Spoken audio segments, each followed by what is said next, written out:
If you love money, then this video is for you, because here are 5 monthly payments that you may not know that you're paying for right now. Starting with number 1, your checking account's fees. Now, if you didn't already know, once you made like a checking account, they probably are charging you a monthly fees for it. It's called a service fee. Let's just say that you opened one with Chase, Wells Fargo, or Banks of America. Well, you probably are paying for one if you don't meet certain thresholds that they have, because it is avoidable. Don't you worry. For Chase, you might be paying an extra $12 monthly. And for Wells Fargo, you might be paying an extra $10 monthly, unless you meet their requirements for you not to pay a monthly fee. And the typical requirements requires for you to have a certain amount of money in the checking account or in whatever account that they want you to have it in. And for an example, for Chase, they want you to have at least $1,500 sitting in there in your checking account.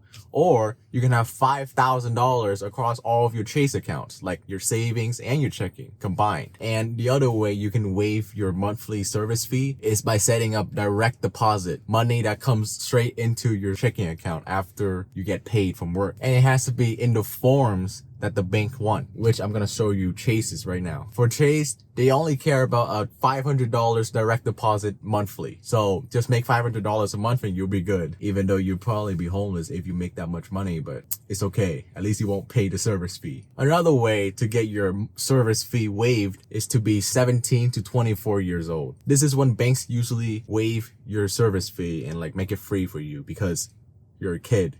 Like me, I guess. Or lastly, just be in one of their programs. Like for an example, for Banks of America, they want you to be in this program and then they will waive your service fee. Double check with your websites, with your bank to be sure, or else pay. Speaking of checking accounts, if you do not already have one, you can feel very free to open one using the links that I have down below in the description. So do it if you want to. If you don't want to, let's move on. The second fee that you might be paying on a monthly basis that you might not know about is overdraft fees. If you are irresponsible with your spending, even with a debit card, and you are overdrafting your debit cards like a credit card, like how you would max it out or maybe go over the limit, you might be paying a fee for this because nothing in life's come free. For an example, with Chase, they charge a $34 overdraft fee if you had withdrawn over $50 from your checking account. You are borrowing money from them at this point, and it's basically like a credit card. So that's why they're charging you that overdraft fees. Because, and you may already know this, but I'm gonna just explain it again. The point of a debit card is for you to use your money,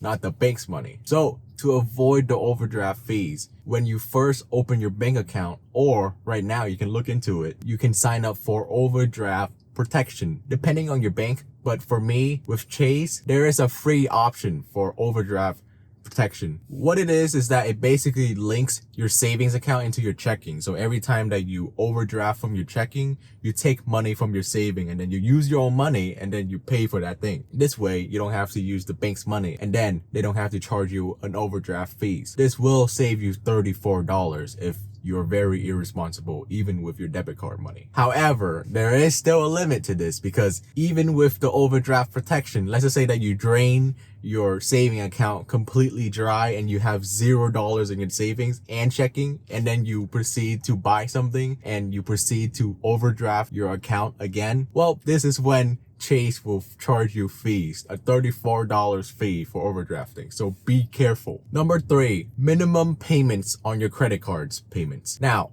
if your credit card is over 20 months old, aka past the 0% APR offer that the bank initially offered to you when you initially signed up for the credit card, that whatever credit card that you have. And then now they're charging you maybe 21% in interest. And this is when they charge you interest for using the credit card. And a big major common mistake that people make is that they believe that if you pay minimum payments for your credit card, you don't have to pay any interest. Wrong. Did you know that you are making an interest payment every time you make your minimum payment for your credit card? Let's do some math with me, okay? I'm Asian. I got you. The bigger your balance is, the more interest you will pay to the bank. For an example, if you have a $7,800 balance and you have a 15% interest rates, well, you would pay $2,353 in interest over 44 months if you make a 3% minimum payment every single month. $2,000 will be the total you pay over the span of 44 months. So it adds up, and then all of this money, all of the 2,000 is going to the bank and away from you. And if you love money, you don't want that to happen, right? So the first step is check your credit card interest rates. You have to understand how much you're paying for interest. A higher interest rate also means that you'll be paying more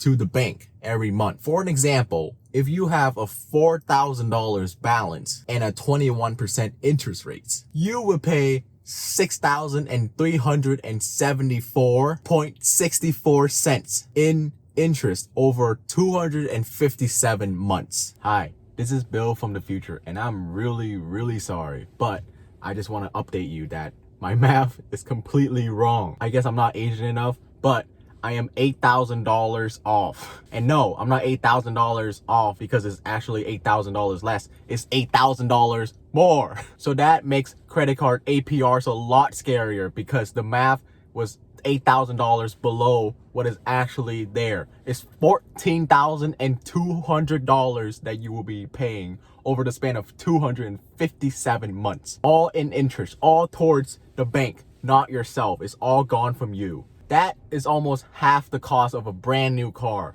gone from you. And again, I am so sorry for my math. I am so stupid. Please ignore that $6,000 that I gave you. And please ignore the following upcoming numbers regarding this credit card APR calculation that I've made in the past. I will be giving corrections to it on the screen. Future bill out. So the less minimum payments you make, it might seem like, every single month, oh, you only have to pay $20 of minimum payment, or you only have to pay $40 of minimum payment, compared to like, oh, let's just say that if they raise your minimum payment up to like 80, 100, you're paying more, you don't want to do that. Well, wrong. You're getting scammed. You're going to lose more money the longer you have a credit card balance, aka the longer you are in credit card debt. $6,374. That is almost $25 a month going towards the interest rates, going towards the bank, which translates to almost $300 a year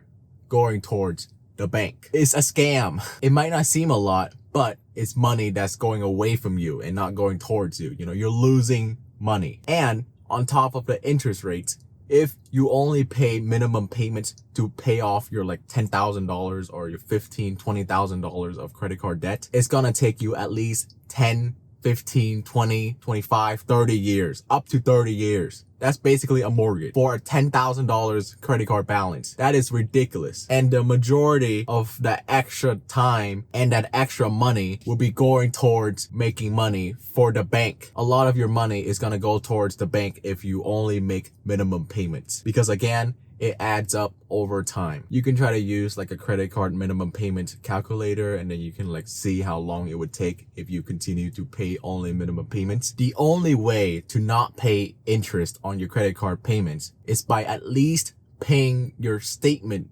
dues or the whole thing, but that's obvious. Understanding this is really important because this is the only way that you can take control of your credit card and you take advantage of your credit card instead of letting it taking advantage of you, like many other people, including me. Number 4, free trials. Do you remember that free trial that you signed up for Hulu or for Amazon Prime? Well, you might still be paying for them. So the only way that you can know about this is to check the Play Store or the App Store or whatever store, check the subscription section and see if you're paying for it, and then cancel it if you're not using it. Because if you're paying for a subscription that you are not using, you're basically lighting up your $10 every single month for no reason. That sounds more fun than paying for a subscription that you're not using, okay? I'd rather burn my $10. And a good rule to not fall for the free trial trap and then have to pay for it later is to set up a timer when you sign up for the free trial. Like to set up a timer like for the day before the free trial runs out, and then you just go in and then you cancel it right away. That's what I do. That's what you should do too if you haven't done it already. Which leads me to the last one. Number 5, old payments that you may have forgotten about. This includes your I don't know, Roblox premium payments, your Netflix that you don't use anymore, or whatever account that you do not use anymore and that you have forgotten about. Now, I know that this is pretty similar to the free trial one, but the free trial one is like you never wanted to pay for it. You were just testing it out.